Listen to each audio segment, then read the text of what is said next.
Hello everyone, so today we're going to be breaking down the biomechanics of the baseball swing, which is an essential part of the sport of baseball and essential movement for players to generate force and control while still making contact with the ball. The swing involves multiple planes and phases from the stance all the way up into the follow through, requiring a combination of joint muscle actions, muscle contractions, and biomechanical principles. So we'll explore the anatomy, the muscle contractions, the forces, and the efficiency and the considerations of the movement of the entire swing and all its phases.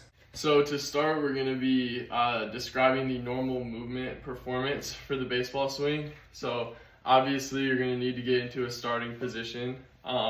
The swing begins with the batter in athletic stance. So some people like to keep their feet like shoulder width apart, or you could even like open the foot up a little bit. Some people like to do. Knees slightly bent, weight slightly onto the back leg, because you kind of will be twisted and pushing off that back leg. Hands are held like up near the shoulder, kind of in a little box region here, like right in the middle of that box. And the bat is gripped with both hands, focusing on the pitch, eyes meeting the ball to the bat, shoulders relaxed, torso ready to be rotating. And the overall movement pattern is going to be three main phases, so the load, the swing, and the follow through. As the pitch comes in, the batter will shift their weight backwards and drive the force through their legs and propel the bat forward to make contact with the ball. It requires significant power production from the lower body and coordinated with the upper body's rotational movement. So you're actually like moving two separate times, one time through the legs and then one time through the shoulders and the torso. Your overall posture and technique during the swing should maintain a slight forward lean in the waist, keeping the back straight and the chest open to allow for maximum rotation. And the goal is to rotate the hips first, like I was saying, and then followed by the torso and the arms coming through. This is to generate the most power coming from your legs, actually like from your feet up through the ground all the way through the ball. Proper technique involves generating power, like I said, from the lower body and ensuring that the bat travels along the correct plane to make optimal contact with the ball.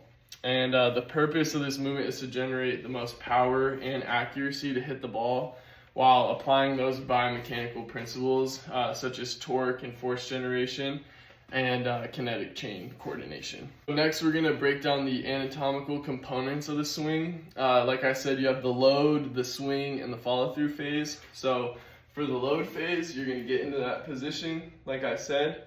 Batter loads by rotating the hips and the shoulders, so you're kind of leaning back into those hips, coming here, and rotating the shoulders back to kind of get that torque motion started.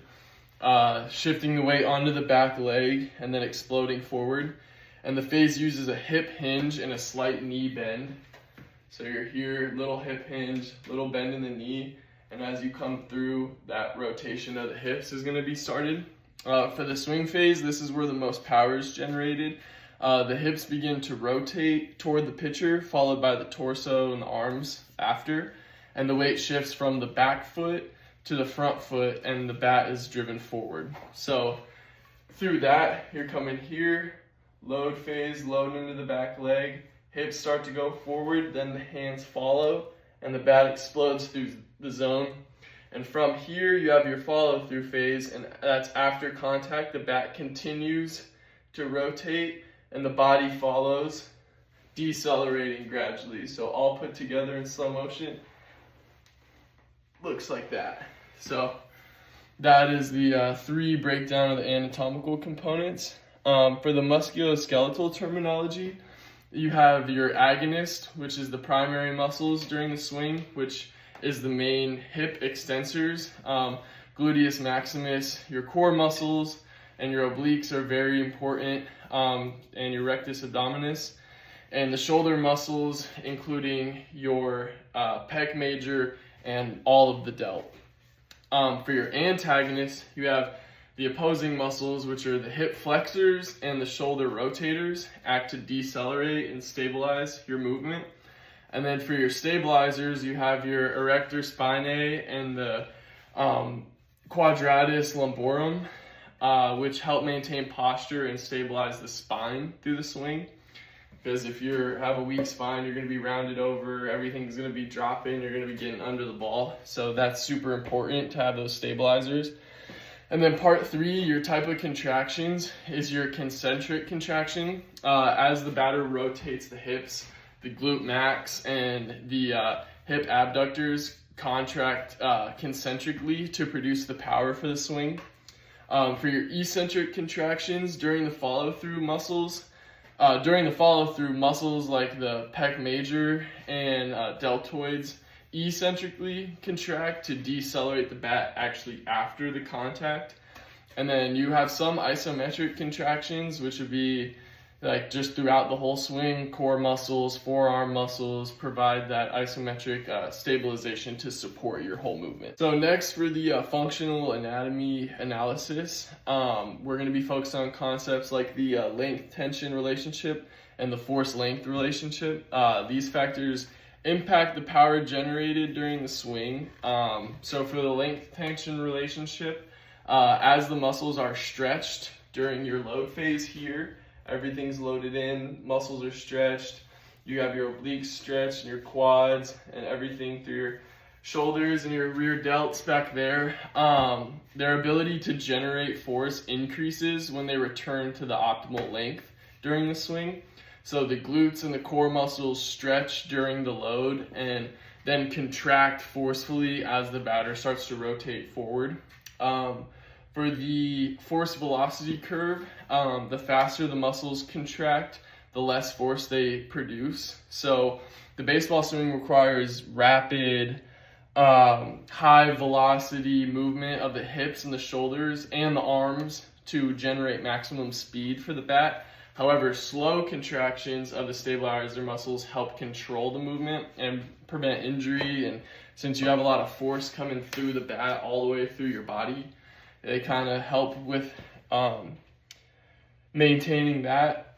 For the stretch shortening cycle, the hip flexors and quads undergo a stretch during the load phase. Like as I said, when you're loading back into it, storing elastic potential energy, which then is released during the phase, producing more power.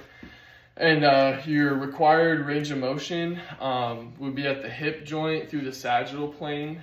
Hip flexion angle must reach about 90 degrees during the load phase to store that potential energy for the swing. And then during your rotation, the hip extension occurs, reaching to about like 20 and 30 degrees. For the shoulder joint, that goes through the transverse plane because this externally rotates during the load and then inward as the arms are accelerated through the swing. And then lastly, for the range of motion, your wrist joint moves through flexion and extension, and like a flex position during the load and extended during the actual swing. So next we're going to evaluate the biomechanical principles involved in the baseball swing, focusing on kinetics and kinematics. So for kinetics, you have movement of the arms and torque. The torque is generated around the hips and the shoulders, creating that rotational force necessary for the swing. A longer movement from the arms to the hips to the bat increases that torque and also increases the speed of the bat, which is really important for power. Some of your force vectors you have, the force vector travels from the feet actually all the way up through the legs, through the hips, through the core and the arms, kind of culminating in the hands and actually all the way through the bat. So it's a full ground up motion that we have for the force vectors, and that the transfer of all the force is crucial for hitting the ball, especially when it's moving fast. You have your internal and external forces. They internally rotate. When you're internally rotating, your forces are generated by muscle contractions. And while external forces include the bat's weight and the bat's velocity, the interaction between the bat's forces and the forces throughout your body determine the effectiveness of the swing. Next, for kinematics, your plane of motion that you have is primarily in the transverse plane, obviously with the rotation occurring along the around the vertical axis, and the joint actions are the hip joint experiences the internal rotation, and the spine undergoes full rotation as well. And then you have your shoulder joint, which experiences horizontal abduction during the swing through there. So some of the measurements of force during the baseball swing are your torque calculation, which torque equals force times the momentum in the arm, especially. So torque is the rotational force produced during the swing, and that's all kind of occurs at the hip joint, like we've said. So where force is generated by muscle contraction and the momentum of the arm is the distance from the hip joint to the bat. So all that rotational movement and the momentums through the arms is where your torque is going to come from mainly. And your peak force measurement is the maximum amount of force that's applied by the muscles during the swing, and we can measure it using force plates or like motion capture technology. They have stuff that you can put on the end of bats that actually calculate your force for you and get put on your phone or whatever. And obviously the goal is to apply as much force as possible without compromising for speed or control, since you still have to gauge what pitch is coming, how fast it's coming, and things like that. Some of the application and injury prevention, some common inefficiencies, I guess, in the swing would be like poor posture and lack of hip rotation. So like we said earlier, if you have rounding of the back, or if you're not loaded on the back leg and you're way out in front, that's some things you see often. And if you don't get good hip rotation through here, through that load, and coming back to go forward, because that's all where it comes from. The hips go first and then the hands follow. So if you have an insufficiency there, you're not going to obviously hit the ball as hard, and you're going to have trouble actually even getting to the pitch. So without proper hip rotation, the whole swing becomes inefficient and reduces the power, like we said. For recommendations for that, to improve hip mobility and flexibility would be a big thing. Through certain targeted stretching exercises, and then strengthening your core and your hip muscles can improve your stability and that posture control that we talked about during the swing as well. For the hip rotations, these can help to increase your range of motion in the hip, like we said, which is crucial for the swing mechanics. It's, as we've discussed, where all your power and where your swing really starts. So a thing that you can do for that would be like medicine ball rotational throws, either like up against the wall. And some people only do the side that they'll be swinging with, but it's important, if I'm a righty and I'm swinging this way, if I'm doing my medicine ball throws, it's important to actually go and train the other side as well, because even though that's not the side that's swinging, you still have all your stabilizer muscles on that side. So by incorporating some of these exercises, you can enhance your motor learning and improve like the overall strength and performance of the swing. To kind of wrap things up, the baseball swing is a very complex movement. Like we said, it literally starts from your feet and goes all the way through the baseball bat, up through your head and your eyes when you're tracking the pitch. It's one of the hardest things to do in sports, and especially in the sport of baseball. Hitting it is extremely difficult because of how high complex the movement is.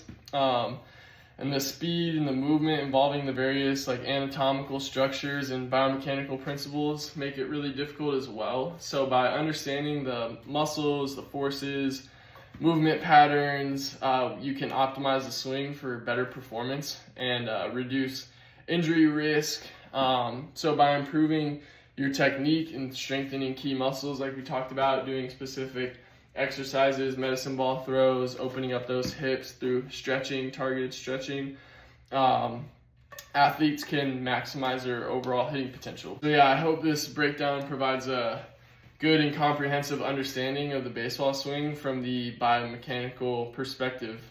Thank you for watching.